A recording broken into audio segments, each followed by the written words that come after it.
Hi, my name is Avery Sam, and I am a sophomore in the Life Design program at Morrison High School.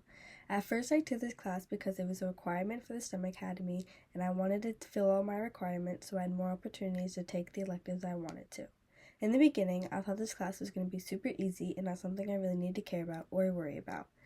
And at the start of the year, I would just use this class as a study hall to do homework and sometimes just sit there watching YouTube videos. It wasn't until later on when I realized how important this class would become to me. In the beginning, Mr. Matt and Mr. Daly prompted us to pick a project that was meaningful to us, which was a lot harder than I had expected. I wanted to do something that was easy and I could do at the last minute, so I chose to make a cookbook. At first, the cookbook was going to be based on only my grandmother's recipes and used as a way to honor her and show her how much I love and appreciate all that she does for me and my family.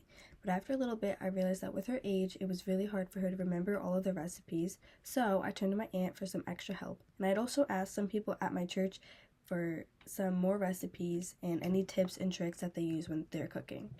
I had also thought that this would be a super easy project and that in the end I would be able to sell it, but I soon realized that it was a lot harder than I had imagined and a lot more work had to be put into it. So my project is meant to be something that my entire family can use whenever they don't feel like scouring the internet for recipes, and also as something that I can pass on to my children and my grandchildren, a way to keep the traditions alive. Creating the cookbook took a lot of different steps, and the first step I took was getting the recipes from my aunt and my grandmother. So I started off by reaching out to my aunt and grandma, asking them for their recipes. This next step was doing research on each of the recipes to find similarities and differences. So after I collected the recipes, I spent time researching each one. I compared my family's versions with others I found in cookbooks online. This helped me understand the origins, variations, and differences between our recipes and those online. Step 3 was cooking the recipes. I then cooked each recipe multiple times, and every time I made a dish, I carefully adjusted ingredients, cooking times, and techniques to fine-tune the flavor and texture. This part of the process required a lot of patience, trial and error, and detailed note-taking. The next step was writing down a draft of the recipes, creating a layout of how I wanted the pages to look. Once I was satisfied with how the recipes turned out, I began writing drafts. I thought carefully about how I wanted the cookbook to flow, considering things like the order of the recipes, the design of each page, and the overall style and voice of the writing. The final step was finalizing and putting them into the final copy. After many revisions, I finalized the recipes and completed the full layout. I carefully formatted the pages, added the final touches, and assembled everything into the final copy of the cookbook. Working with my grandmother to collect and refine the recipes came with its own set of challenges. For example, finding time to cook together. Due to my grandmother's age, it wasn't always easy to find good times for us to cook together. Her energy levels varied, and we had to plan carefully around her schedule to make sure she was feeling up to it. Her challenges with the memory of the recipes. Some of the recipes had been passed on orally and weren't written anywhere, and my grandmother's memory of the exact details wasn't always clear. This meant that I often had to rely heavily on her recollections, asking questions, and piecing things together as best I could.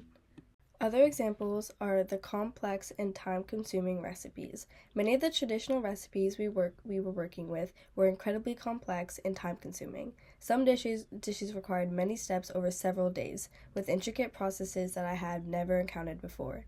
And learning through hands-on experience. Since a lot of the methods and ingredients were unfamiliar to me, the only real way to learn was by cooking alongside my grandmother and my aunt. Watching them work, asking questions, and physically participating in the process became the best way to fully understand and capture these recipes. And one of the biggest challenges I faced while creating the cookbook was translating my grandmother's recipes. Since English isn't her first language, many of her instructions were given in a mix of her native tongue and broken English, often using terms or measurements that didn't easily translate. Sometimes, the way she described an ingredient or technique didn't have a direct English equivalent, which meant I had to interpret her meaning through context and careful observation.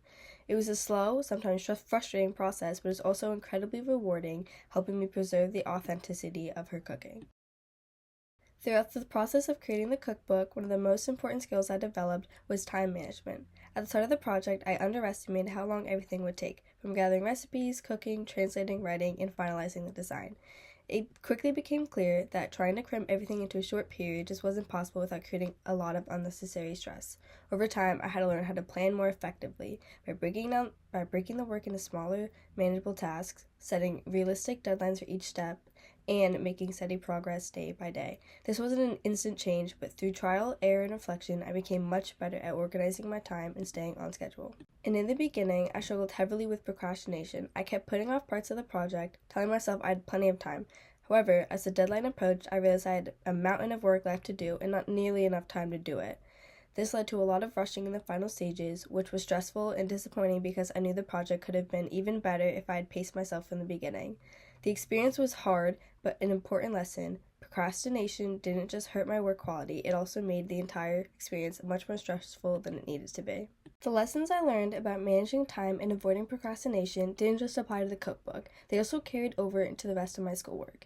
After finishing the project, I found myself more motivated to start assignments early and prepare for tests well in advance, instead of cramming the night before or rushing to finish homework at the last minute. I began setting aside regular study times and break tasks into smaller parts.